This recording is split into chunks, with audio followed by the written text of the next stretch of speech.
Hello, it's 8:21 on Friday the 15th of December 2023, and if you are like me, you don't have anywhere better to be right now, which is condemning.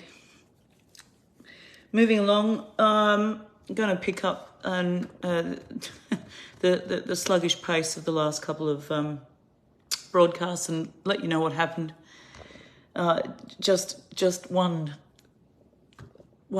abysmal thing after another. It's not that it never rains, it pours. It's just that there is actually a point at which people do get to in life, and it's irredeemable. And I went right out the other side of that point a long while ago, from what I can work out. And when I say that, there's several things that I didn't manage to cover off in the rambling dissertations or the rambling soliloquies of the last couple of days, mainly because they're so emotionally, like literally devastatingly painful and actually unspeakable. But that hasn't stopped me yet.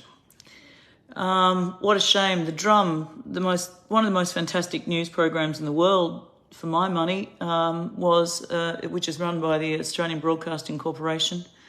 A TV show that came on at 6 o'clock at night and went till 7 every night. So we had 1 hour, which is really what you need to unpack in nuanced conversation given by specialists and discussion given by specialists around important things for democracy, policy things that basically give substantive value to policy, why you would make it, how you would make it, etc.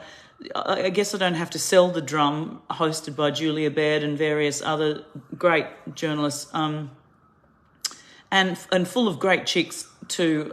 Amy Ramikis was wiping a tear at the end in her pajama politics. She's the key political reporter for The Guardian in Australia, and just a font of knowledge. And every single person that they ever had on, I mean, the ABC is incredible in Australia because we will do things like Russia will invade Ukraine, and then somehow a producer at the ABC will get Zelensky on that day. The day that Russia, get them on, filmed in an interview.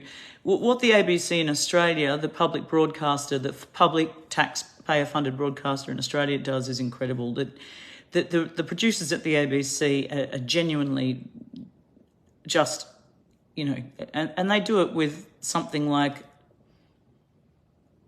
per capita, I believe, it's a half of what the BBC does it with. I'm going to look that up now.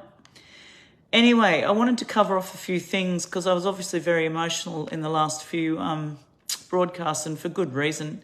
It's never easy to say that on the 4th anniversary of your mother's death, you were sent an email out of the blue by your father, who you hadn't spoken to for years because he was suing your single mother, not a graduate sister, and he turned into what he always was. He'd just become a worse version of a right-wing nutjob when he married one who was a LNP party donator for the Jason Falsinski on the Northern Beaches. So I wanted to cover some points off. And so in lockdown in 2020, at the very moment of my mother's death, so she died on the 14th of June 2016, and she died about 10 to 10 in the morning. And so at 10 to 10 on the morning of the 14th of June 2020, when I was sitting by myself because Crobbers had left for the $20 million woman, as if losing your children after nervous breakdowns, after getting the wrong judge in the family law court while you were bleeding to death and losing your house and your godfather had murdered your wife and your mother had just died, it wasn't enough. And I'm sitting here saying it like this is funny, because it's not, because basically for the last 5 years since I finally had that nervous breakdown after all of that and lost my son, and particularly after years of litigation by Tim Friedman, then piled on by a woman who he settled in with, who proceeded to completely erode whatever was left of Tim as a sperm donor's relationship with my daughter and I, my eldest daughter and I, and with no children of her own either, like the height of it.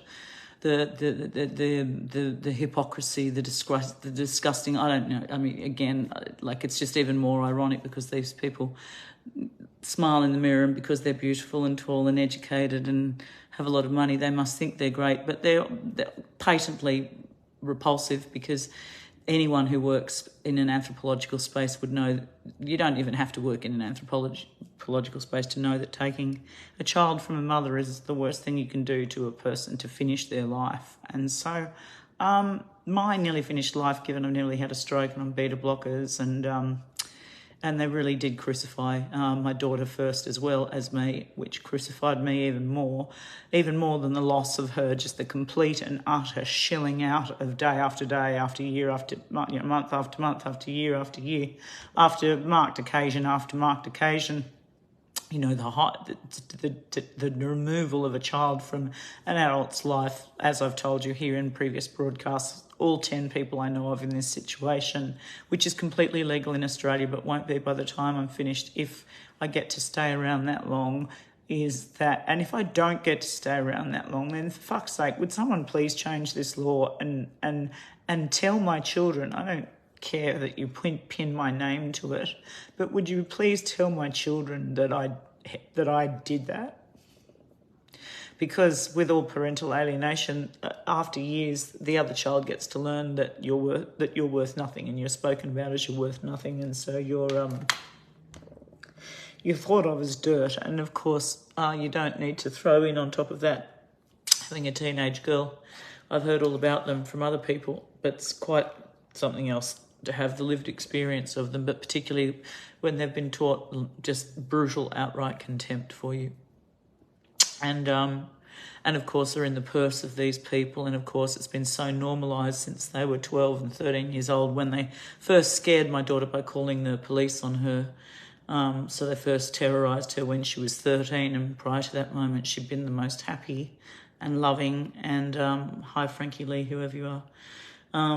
Beautiful, happy. Go over to Instagram. I urge you right now, go over to Instagram, type my name in. Everything's on public with me because there is absolutely nothing left to lose, because they've taken everything that was ever worth anything, and they are the people previously covered off in these 22 and 23 separate videos now, which I've migrated over to YouTube at DDTV, that's DEEDEE Australia, for posterity, because Facebook cuts these off after four weeks.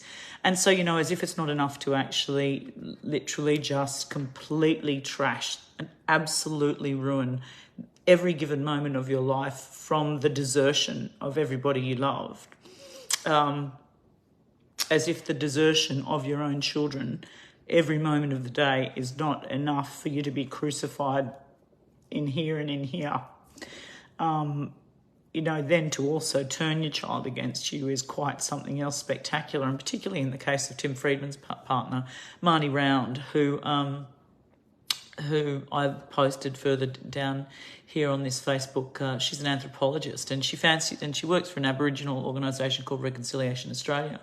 And so you would think that this person would have a very, very, to get back to the other point, clarion insight beyond and above most other people who could have a normal functioning heart and mind and spine, and go, you don't take children off their loving parents. You only take children off their parents if their parents are dangerous, right? But no, I'm a professional childcare operator regulated by the federal government. Thank you. For 4 years, and a professional nanny to barristers up until 2022 and 21, and an owner of property, and my two of my 3 children are literally at the top of the state academically in Australia. Literally. And so, you know, this is, I've said before, it's hard to say, I have to say it again, but not to blow my own trumpet, but, you know, this is not a failing parent. And I've told you that strangers on trains would routinely approach us and say, I must say, your children are the most lovely. They were so delightful, and their giggles are lovely, but they were so well-mannered and kind. And I just wanted to compliment you on their great grace, you know, to have grace. So to take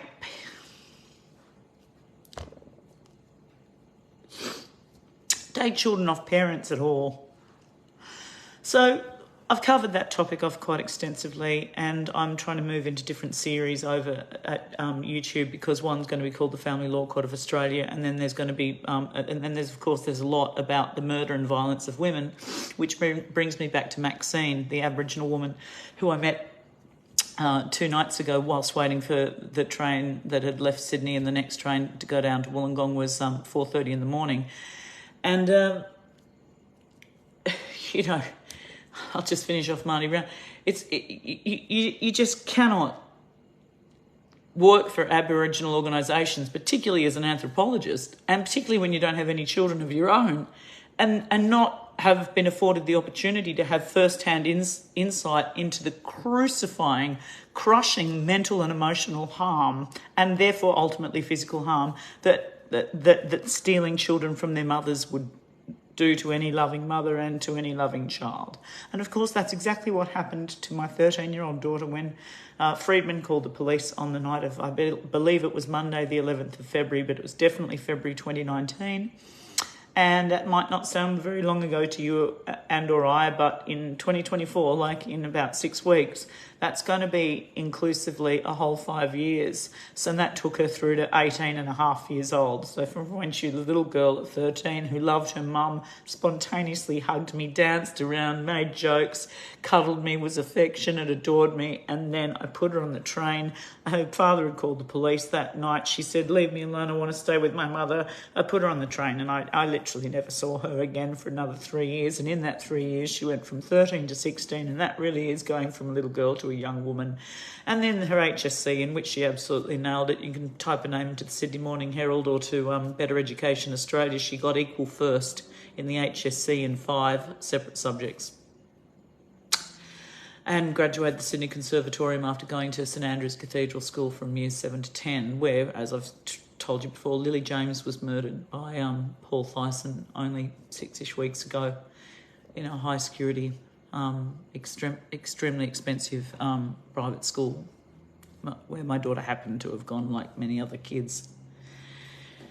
So I haven't seen my daughter at Christmas, my eldest daughter at Christmas now for 7 years. Since 2017. So 18, 19, 20, 21, 22, 23 it'll be. This will be the 6th.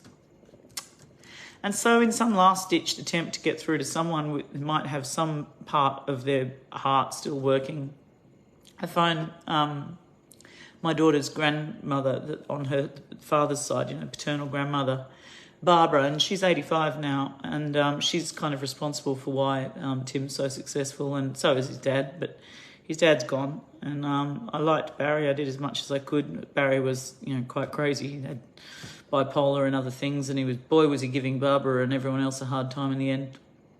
But before Tim ruined it by taking me in 2008 through the family law court as a sperm donor, because I wanted to buy 71 Viron Road, and did, with the first homeowners grant up on New Minor Beach. He started this whole long chain of events and then helped Ian Little take my child off me. And of course I've explained Mum died, and then 12 weeks later Mum's stepbrother Warren Rogers murders his wife after 40 years of marriage, and that's my godfather who's like an uncle to me, and I'm simultaneously hemorrhaging into my womb, and eventually I have a nervous breakdown because I'm shaking so much when a judge in the family law court gives my 5-year-old girl away to this man who's abused 3 women on the police record, including me, over 25 years, and has never run a childcare, unlike me, and does not own property, unlike me, and does not have... and has assaulted 3 of his previous partners, unlike me. And then this moron, Leanne Turner, who again, I'm trying to get sacked from the Federal Magistrate Family Court, comes in out of Brisbane, out of nowhere, and she turns up on our trial date 2 days after I initiated it, rules out all the evidence of the women on the police record who's given me affidavits, but they were older than 1 year, so she said that didn't matter. And then gives away my 5-year-old daughter, and I start shaking. I think I'm getting Parkinson's. A year and a half later, I have a total nervous breakdown after consulting neurologists. And so by the 10th of September 2018, I'm in Concord Mental Health Unit shaking. And they take the final blade goes in, which is not quite the final blade because, boy, there just is blade after blade after blade. So you can see I'm barely alive, right? And so, I have a nervous breakdown and welfare takes my son. I'm like, we'll give him back. And I didn't call anyone because my whole family was suing each other. So I'm going to try and finish off some of these points, because the last couple of nights that I've been doing these broadcasts, you'll see I've been extremely upset, which is why I look like I do. Because it's Christmas and it's my 53rd birthday coming up, and my daughter finished primary school this week, and by calling the police and incorrectly, which I've had overturned, by the way, but they've done it to her 3 times now. She's now so alienated and scared of me and embarrassed that she, I was supposed to pick her up this afternoon at the end of school, so her father did the classic fuckwit move and picked her up too early, and so she wasn't there, and he was never going to let her come to me, and that's what the parenting orders say she's meant to do. Her time with her mother is meant to be half school holidays starting right now. Hi, Myron Bridgie Jones. Yeah, so I do it. So, I guess you can catch up on what I've just said later on. I can't cover it off for everyone dropping in and out at different times. So, she's coming. So my daughter, my beautiful swan, Madeline, my youngest child, 11, about to be 12 in January, was meant to be collected by me to start her half school holidays time with her mum today. But of course, she was nowhere to be found. And I hadn't got to speak to her since Monday, when I got to see her graduation, which was apparently some miraculous thing that I managed to. And no one told me. The only way that happened is that I phoned them up and made sure. When is this happening again? Oh, what's happening? So when we got there, they sent David Lamb, who's Lamb, the local David Lamb to the slaughter. They sent him down from the education department, from the DET, the district advisor down here in Wollongong, just to make sure that no shit went down, or if it did, he was there to see it. And you can see the photos all below. No shit did go down, but except that my 18, about to be 19, about to be 50-year-old daughter, Alice, was just repulsive to me in front of my youngest daughter, which of course signalled everything that her father, Tim, and Marnie, his de facto partner, who's got no children of her own, when he's got 4 children with 3 women as a sperm donor, and they managed to alienate and Alice, my daughter, from me when they called the police on her when she was 13 years old, when she came to help me out in February 2019, because in September 2018 I'd had the nervous breakdown after everything described in these previous videos, and so that scared the shit out of her, and that was the end of that. So in the last-ditch attempt to... sorry, you are going to have to let me just cry every now and then.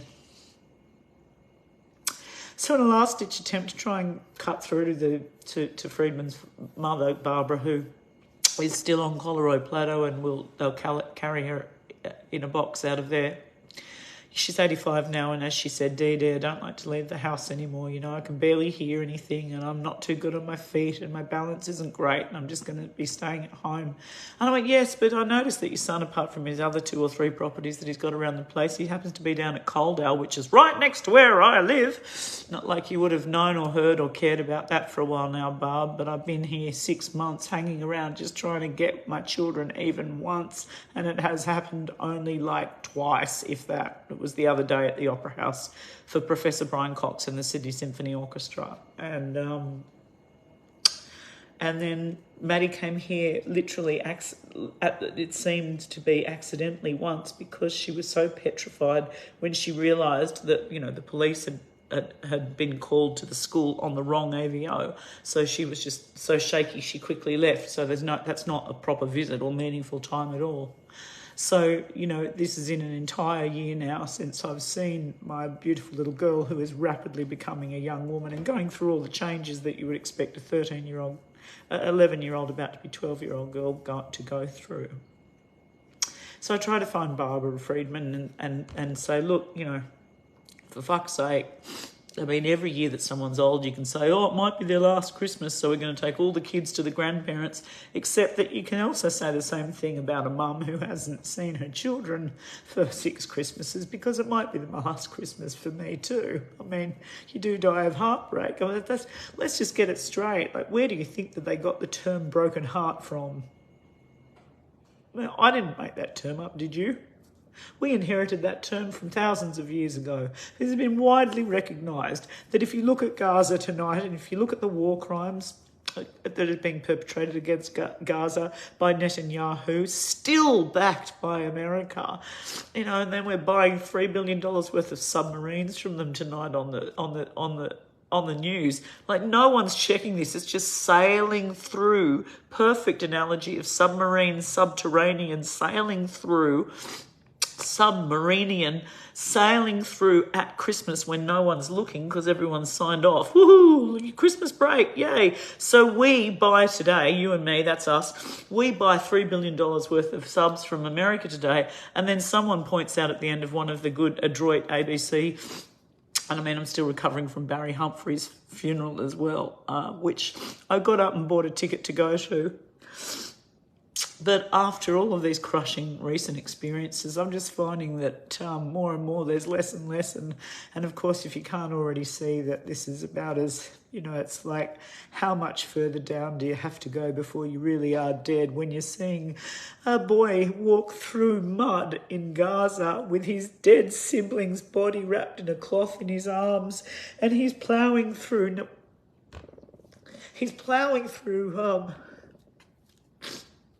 the Palestinian camps are now flooding and freezing because it's winter. And he's ploughing through these camps. I'm sorry I'm still so hoarse because I busted my voice as I explained to you in the other broadcast. He's ploughing through the water. And these are not even spec-built tent cities for refugees. These are pieces of plastic rescued off building sites or whatever the fuck got obliterated by Netanyahu and the IDF, the Israeli Defense Force. You fucking war criminals. I hope you hang. 50% of them are children. They never voted for anyone, let alone Hamas. And so you're going to kill them all. And it's freezing and they're getting typhoid and people have got no medicine and there's no water and they're starving, and so now they're walking, they're dead, carrying the bodies of their dead siblings through a fucking mud festival because now it's flooding on top of everything. I mean, please. And people are still making a case for God. It's just... And these fucking assholes are still, are being allowed to be elected in democracies.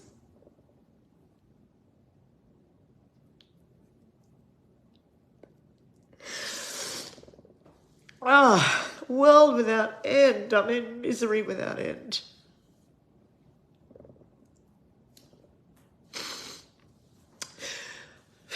Back to try to close off some points. So I find to make some sort of an attempt at decency to say, well, to my daughter's 85-year-old paternal grandmother, well, I haven't seen my own child at any Christmas since 2017. Barb, can you lean on your son and just tell your son and his clearly heartless cow of a de facto partner who pretends to care about people at Reconciliation Australia but clearly hasn't worked out that you damage the child when you take them from their mother, as well as completely destroying the mother. She works with Aboriginal people, right? She might know. Could you please give me my child this year? I nearly had a stroke last year, and I'm not really feeling long for this world. I'm tired, and my heart's bad. And the world's bad, and everyone I loved in it has not only gone, but I'm in a cage where I can see them, but I can't touch them, so it's the worst. And this is exactly what Tim Friedman and Ian Little tried to do, as I've told you before. And they've succeeded completely, again, which is why I'm going to be suing them in the Supreme Court for the deliberate infliction of mental and emotional harm. But what I didn't tell you, and this is the kicker of why I was sitting there talking about my dad in the last couple of posts, is that as if all of this isn't hideous enough, on the 4th anniversary in 2020, therefore, 14th of June, 10 to 10 in the morning, a ping comes in on my email. You should have heard Manly Local Court this week on Tuesday, the 12th of December. Google it if you like. It'll still be there. Court list, Manly Local Court. As one, literally in unison, the entire courtroom, and it was packed because there's all drink driving charges at Christmas and a whole lot of people are doing, crazy shit. At Christmas, they're getting drunk, they're doing crazy shit. The place was packed and it was like 11:30, 12 o'clock in the morning, and we'd tried to come up twice, and they'd hired my father and his right-wing nutjob Jason Falsinski donating but suing my NIDA graduate single mother sister who was sleeping in a car at one point before living out the back of Tamworth. They'd tried to embroil me right as lockdown hit in April 2020. I got a ping out of the blue saying, if you know where your sister is, tell her we'll settle for $25,000 this week, otherwise it's $40,000 the week after. And in previous broadcasts, I've explained how I rung up my father and said, is this true? And are you insane? Are you all right, Dad? And like, do you want to talk about this? Like, you do understand my sister nursed her mother to her grave with cancer in your bed, in your conjugal bed.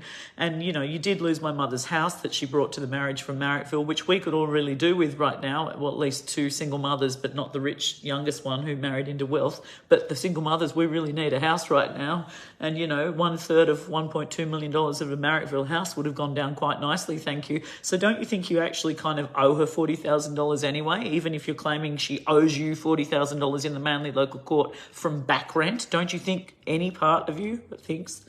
And I try and say all this, and he just gets worse and worse, and just more and more, nah, she's a last minute Florence Nightingale. She's a user. She wasn't there for a dying mother. She was there for the roof overhead. And I'm like, oh my God. So I realised, like I told you in these previous, I just hang up and this is it. So there's 3 lawsuits. They're copying it as well. DCJ's 4.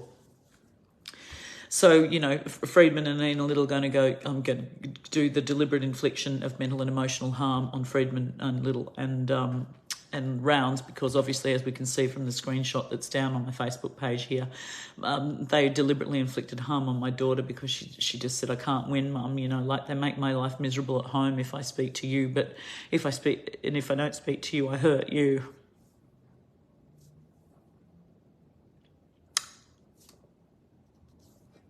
And the only way they got her in the first place is that I thought that I had to honour what I said. I didn't realise that, like, they worked out pretty quick that there's absolutely no enforcement whatsoever, hence my previous 23 parts of my 23-part email pieces to camera here explaining that there's no enforcement of family law court orders whatsoever. And so they've worked that out, right? And also I stupidly didn't think that I could just be able to take my daughter back when she used to cling to my leg every Sunday night and cry and never want to let go with me whenever her father turned up to collect her when I was running a childcare to pay for child, you know, as it's all explained below. I can't keep covering off every single line item, if you like, in the history of this, because this is why I'm doing them all in separate things to try and give you an overview, but then drill down on separate issues. So in Manly local court this week, by the time I stood up to the mic, and Jesus Christ, that woman in the local magistrate's court was a fucking cow. I got her name on the way out, and I suggested to her people in the front, as I got 5 subpoenas ordered and an appeal form, I got her name, Denes, Denes is her name. I'm not reading whoever you are there, Adyan Kamalian, I don't know who you are, and I'm not going to be talking to you right now. You should have the good grace to understand that if somebody's actually doing a piece to camera, that's not when you text them, right? I'm under steam. Have you worked that part out? So I took it slowly when I finally got up to speak. I tried to serve and give several key pieces of information to the legal team, this, you know, Islamic guy that they'd retained from WMW lawyers down at DY. And, you know, Hamadim, Habab, Dum, Didin, something. Then he's got the full beard. He bears a very unfortunate, as I've said before, unfortunate and uncanny resemblance to Bruce Lemon. Poor both of them. Anyway, he gets up and I've gone out and I've said, this is one thing that happened before we walked back into the court for the final time before we actually got heard, because I was going for a cross-claim plus a suing in the Supreme Court, because my father, to finish off that, not only he worked out that he didn't like being told by me that he shouldn't be suing his single-parent daughter living out the back of Tamworth, one of the great actors and singers on earth, and she's a single mum. And then her little boy now happens to be dying on top of all of it. But on top of all of that,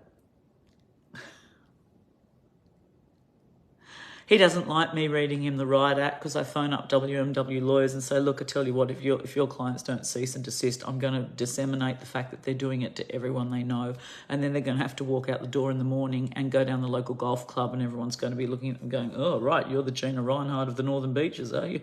Nice one, asshole. Like, you're suing your own child. Oh, tops. Bye, was that the time? Like, seriously, just let people know the truth. Why not, right? It's good for... Isn't that what democracy is? Just get it all out in the open, shine some light on it. So he does. Their egos are so disgustingly narcissistic that they don't like being told that they're not going to get to pursue the 40,000, or was it the 25,000? Remember, they said it was 25,000 this week. We'll settle for. Otherwise, it's $40,000 next week for your sister if you just tell us where she lives, so we can serve her the papers. As she's blowing them off ages ago and not talked to them, and we're all not talking to each other. It's just so despicable because they all sued. I did not. But now I am because I've had enough and they deserve it back.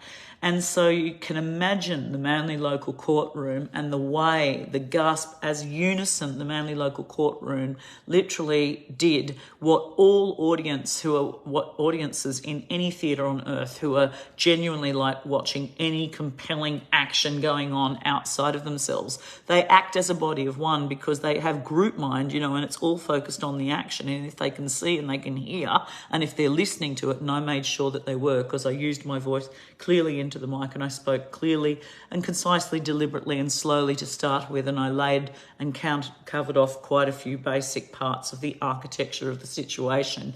And then so it was like, so imagine my surprise when not only had I chosen to forgive them for this heinous following act, and by bringing my children up to them on the only 4 hours I had them on the whole of last Christmas Day, and got a flat tire and wasted all the time I could have been at the beach with my children, but I brought them up with gifts of photos for my dad and his crazy bitch wife, because you would think that maybe this is the last Christmas. If they're 81, 82, 83, every Christmas can be the last Christmas. So I didn't go inside. I didn't try to speak to them, but I let my kids see them because I knew it had been a long time since they'd seen them, and they lived at Newport Beach. And so we all just jumped in and went for a bit of a swim afterwards, and then I had to get back to the nursing home facility of the fruitcake down the road who's been keeping them from me completely for years in order to do this to me, which is to kill me. And I must claim that they have succeeded. And so I did tell the judge, and this is when the whole body of the Manly courtroom, oh God, no, here we go. Right at the denouement, my bloody flatmate comes in. Isn't that the way that life is? Wonderful. I'm just about to get to the whole killer line, and here comes Neville. Good evening, Neville. Good evening. How was your Christmas party? Fantastic. That's great. I'm doing a broadcast, so I'm going to keep going, if that's all right by you. Of course. So at this particular moment, you could hear a pin drop because it sort of laid out the grounds of how they had tried to dispossess my children of me and sue their own sister, sue their own daughter, etc., etc. But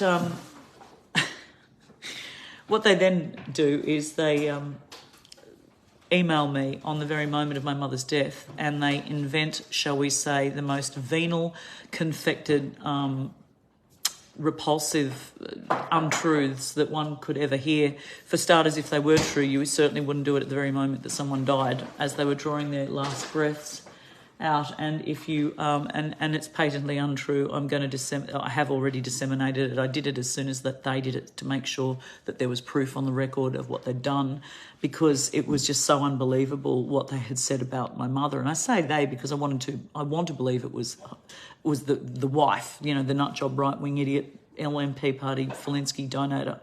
But in reality, it's him. I mean, they're a unit now, and I mean that in more ways than one.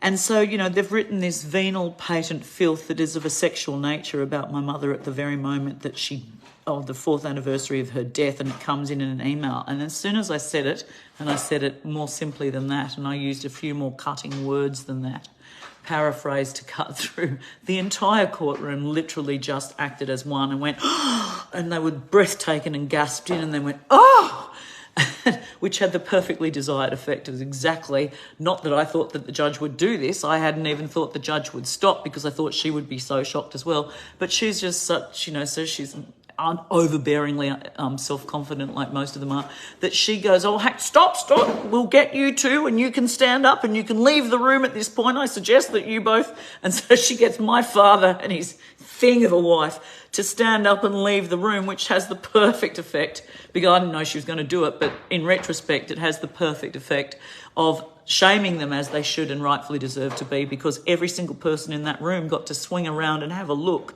at the perpetrators, have a look at who were the mums and dad share investors who had done this and said this in their own family about a dead woman at the very moment of her death. So that spoke for itself, actions speaking louder than words. And she already had it in for me because she for several reasons, but and I didn't mind it because I'd rather win. What was I trying to say to my flatmate last night? I'd rather win on principle, not trying to suck anyone's dick, as I would bluntly put it, or curry favour or ingratiate myself is the proper term. I don't want to ingratiate myself to anybody. I don't need to, because if you can't win on principle, that your points and your facts and your evidence is superior and correct, then you can't win. And, if you're and so our flatmate and I got down to the very nitty gritty of, it's like, well, I guess that would be, again, we've worked this out several times, that we've got some fairly profound differences in that I've never really cared much for sucking up to people. I go quite the opposite way, because if you're going to be a friend with someone, I'd rather it be on honest terms where you can have sorted out your serious disagreements. And in fact, that's some of how I've made some of the best friendships in my life that lasted the longest, is that they started off with a bloody decently robust argument, and we respected each other enough because we'd realised that we're both people who'd cared about things and we'd informed ourselves about things, and we were willing to lay it on the line, irrespective of, just being nice and fitting in. And so many people just want to do that, right? So you don't have to go all the way oppositely and piss every other person off as well. And of course, it's just very, very easy when you're somebody who is brazen enough to stand your ground on principle alone and on evidence of your fact, and stand your ground and win your point in a court of law or in the contest of ideas, in any environment, in a public sphere, in any way, in any time on earth, at any moment. For any reason, it's always better to win your point, I say, on principle and on evidence, and without fear or favour, as the saying would go.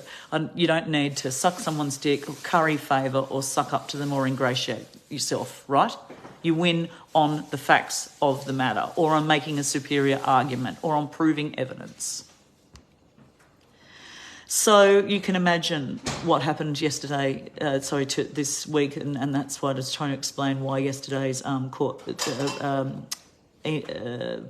piece to camera was quite emotional, because, I'd had to really reflect on who that man, my father, had gone from being in my life, my hero, to who he'd end up being in the end, as somebody who would do and say that, which is why I choose to believe that it was her.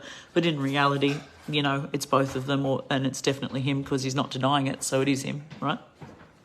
So moving along, I told you and didn't finish off about the woman, Susan Smith, the Aboriginal woman who comes up to me, literally, didn't even clock her coming in. I thought I was so, perspicacious and hip to the situation that was going on around me. Like as I told you, I fancied myself as being sharp enough to not be missing what's going on in the situation around me at any given point in time. And even at 3 a.m. in the morning, next to Central Station, waiting for the Wollongong train the other night, I still didn't see her as she slid without shoes on, but little black socks, straight in beside me, and said, "Oh, sister, can I wait here with you? And can I be here with you?" And she's like glancing around and scanning the Darth Vader scan to see where the danger field is. And I think I told you, I'm not sure whether I got to the point yesterday in the point where we got, I think I did, where we ended up getting, I bought us both a ticket to Adelaide on the back of the last dollars that I have to my name, knowing that she was in fear of her life, because if you don't have any shoes on and you're running around Wollongong and you're saying, oh, he's trying to get me, and you're scanning scared the environment, and I said, who? And she's like, oh, the father of my child. I'm like, great, there's 6 women murdered in South Australia last week, here goes number 7. Except that she's in Sydney. And I go, well, where do you normally stay? Redfern or something. Sorry about the crap hairstyling. G'day, Samantha, the most gorgeous woman on earth. You're going to be thinking that I don't look that much, obviously. Never did. It's hard to look as good as Samantha Hutchinson. She's gorgeous. Hi, Sam, I saw you here. Much love. So I'm thinking, here we go. She's going to be murdered, this woman, because we've got someone coming in on the who's the father of her 3-month-old baby, and she's on the run and she's got no shoes on. So I say, what's your real name? And she goes, Suzanne Maxine. They call me Maxine.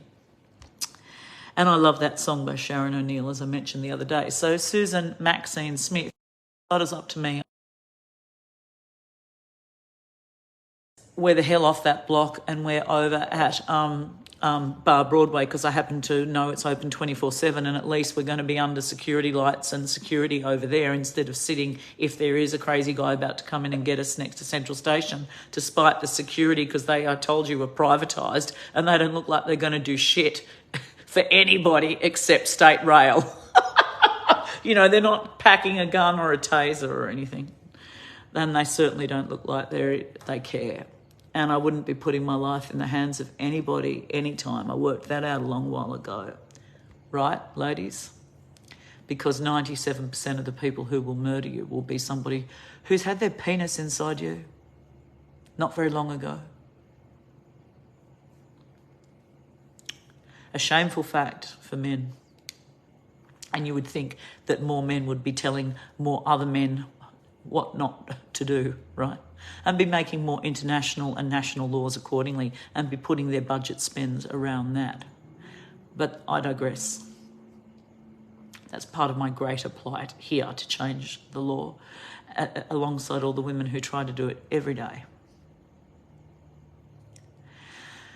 So by 4 a.m, we're in a taxi, and we're being given shit by 2 Middle Eastern guys who decide that they don't want to take the abo with no shoes on, and the fat middle-aged chick who's sweating in menopause and looking a bit freaked out by things. We're not taking you. I'm like, well, your cab's parked here with its light on, so why don't you just turn your light off then, because your light's on? And by the way, you weren't even born when this was the law, but I happen to know, because my dad used to be a taxi driver, it was the law in Australia that you didn't get to flick off someone who wanted a ride. If you had your light on, you pulled up, they got in, and it didn't matter whether they're going 5 minutes up the road or 5 hours up the road, you had to take them because you were on your shift and your light was on, right? And these days, these little everyone's got such a fucking self-important little fucker. They're like sorting out who's going to be the best ride and stuff. I mean, not even Uber shows you that. That's why Uber works, by the way, in case you didn't know. In case you've never descended into being an Uber driver like me. The way it works is you can't see where the fare is before you have to bing on to taking it. So by the time you get in, you don't know whether you're going around the corner or whether you're going 3 hours away, and that's a fact. So I finally kind of, make a proper case to this guy. It's like, look, either turn your light off or I'll take your plate number and report you. But either way, can you be useful sitting outside McDonald's on Broadway at 3 a.m. with your cab light on and then not wanting a cab fare? Could you at least be useful, because we've got someone in distress here and we need a cab? That's why people get in cabs at 3 a.m. They need them. And so could you call one or something, get one of your mates who actually wants money and a job? So we get down there and the guy starts to drive and go, Sydney Airport, please. And instead, if you know Sydney at all, God, sorry about this bird's nest. I don't really try at all, do I? I just don't care. Like I said, it's Elena Bonham Carter on acid without the looks, the money or the career. If you know how to go to Sydney, to the airport from McDonald's on Broadway next to Ultimo, and you're on the one-way side of the street, so you're heading north, then you can't go right at Lee Street and do a U-turn across the traffic lights and go back and cut out to the airport through Redfern. You've got to go down to the next set of lights, take a right, and then take another right and go out to Redfern that way alongside where it meets Foveaux, where you do a U-turn so that it hits Foveaux Street and you keep going to the airport that way. No. This guy's started to drive into the city, and I'm suddenly sitting down around the Legal Aid Central, you know, where the city road keeps going, and he's gone through the lights and he's gone down into the middle, like as if he's heading up into the CBD. And I went, hang on, what are you doing? The airport's back there. The turn was you take your first right and then you take the next right. So you go, you know, down there, take a right, and you've done a U-turn and you're back going. And he gets his back up because he's one of these, again, jumped up little misogynist shitheads from the Middle East who can't be told what to do by a woman. Oh, by the way, they don't have to be from the Middle East. They can be in your own house. Anywhere in the world. They just can't stand being told what to do. And I'm like, excuse me, you're going wrong way, driver. We needed to go right back there. So he starts to try and stage a fight with me to try and, at this point, the Aboriginal woman is used to living her entire life. She's got scars on her face. She's used to living her entire life, like going, okay, we just don't make trouble. We just get out. And I'm like, damn that. We are just not getting out, and neither are you, all right? We are not getting out. I'm paying for this ride. It's already under train, and we're going to the goddamn airport. Driver, airport. And I put my foot down, and then so does he. You know, he starts to try and pick a fight. It's like, look, I've got your number. I can report you to the authority here because this woman is in danger of her life. We need to go to the airport. And if you think you can throw us out because we're in danger, when the person who is making her in danger is not in this cab, but it might now suddenly be you by the looks of the customer, you're driving, you overshot the mark, do a U-turn now. And so he does it. So we get to the airport, it's 4:00 in the morning. I'm sitting there. She's got no shoes on. Like, you know, Sydney